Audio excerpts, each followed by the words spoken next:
ദിവസവും വാട്സപ്പിൽ good morning അയക്കുന്ന സുഹൃത്തുക്കൾ നിങ്ങൾക്കുണ്ടോ? ഒരു 4-5 പേർ എനിക്കുണ്ട്. എന്നും അയക്കും.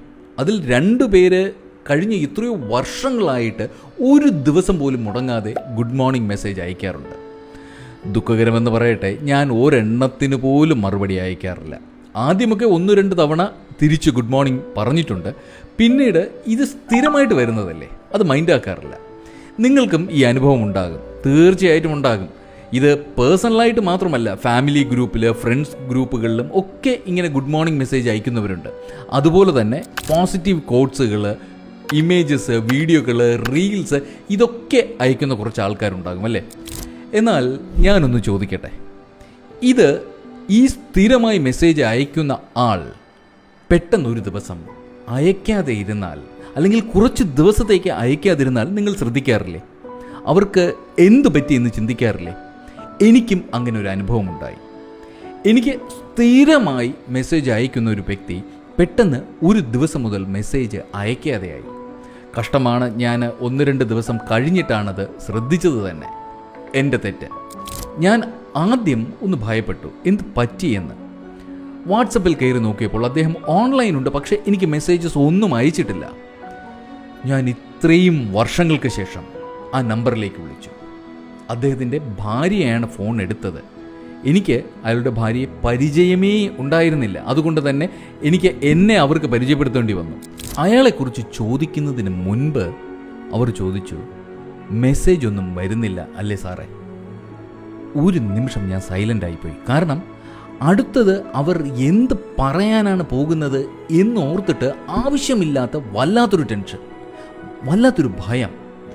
എന്നാൽ ഉടനെ തന്നെ അവർ പറഞ്ഞു, സാറേ പേടിക്കേണ്ട കാര്യമൊന്നുമില്ല, അദ്ദേഹത്തിന് ഒരു പനി വന്നതിനെ തുടർന്ന് ഹോസ്പിറ്റലിൽ അഡ്മിറ്റ് ചെയ്യേണ്ടി വന്നു. 2-3 ദിവസമായി മൊബൈൽ ഫോൺ എൻ്റെ കയ്യിലാണ്, അതുകൊണ്ടാണ് മെസ്സേജസ് ഒന്നും അയക്കാൻ പറ്റാത്തത് എന്നവർ പറഞ്ഞു. അയാളോട് എൻ്റെ അന്വേഷണം അറിയിക്കാൻ പറഞ്ഞിട്ട് ഞാൻ ഫോൺ കട്ട് ചെയ്തു. പക്ഷേ എന്നെ ഇത് ഒരുപാട് ചിന്തിപ്പിച്ചു.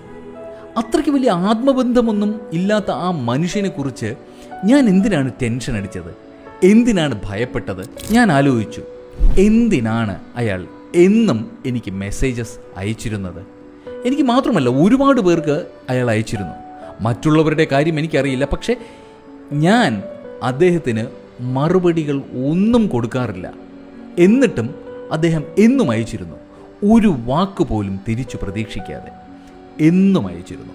ഞാൻ കാത്തിരുന്നു അദ്ദേഹത്തിൻ്റെ അസുഖം മാറാൻ, അദ്ദേഹത്തിനോട് നേരിട്ട് ചോദിക്കാൻ. അങ്ങനെ ഞാൻ ചോദിച്ചു, എന്തിനാണ് ഒരു മറുപടി കിട്ടാതിരുന്നിട്ടും എന്നും മെസ്സേജസ് അയച്ചിരുന്നത് എന്ന്.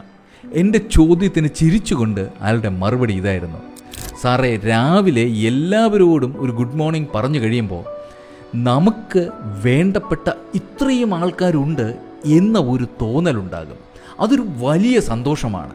ആ ദിവസം മുന്നോട്ട് പോകാൻ ഒരു കോൺഫിഡൻസ് ആണ്. എന്നോടൊപ്പം ഇത്രയും ആൾക്കാർ ഉണ്ട് എന്ന തോന്നൽ. മിക്കവരും എനിക്ക് തിരിച്ച് മെസ്സേജസ് ഒന്നും അയക്കാറില്ല, പക്ഷേ ഞാൻ അയക്കാതായപ്പോൾ എല്ലാവരും എന്നെ തിരക്കി വന്നു.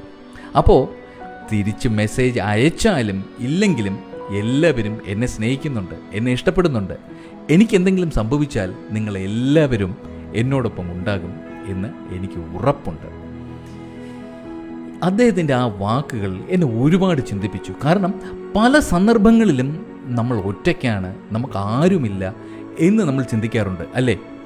എന്നെ ആർക്കും വേണ്ട, എന്നോട് ആർക്കും സ്നേഹമില്ല എന്നൊക്കെ. എന്നാൽ ഒന്ന് തിരിച്ച് ചിന്തിച്ചാൽ വളരെ സിമ്പിളാണ്.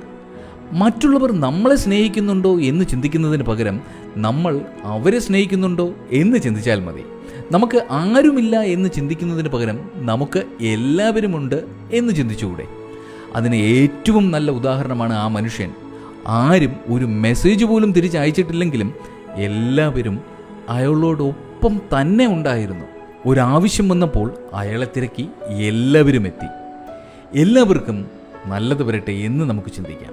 നല്ല കാര്യങ്ങൾ മറ്റുള്ളവർക്കും കൂടി ഷെയർ ചെയ്തു കൊടുക്കാം.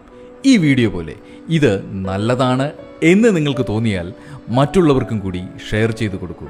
നന്ദി, നമസ്കാരം. ഞാൻ സുനിൽ പ്രഭാകരൻ, സൈനിങ് ഓഫ്.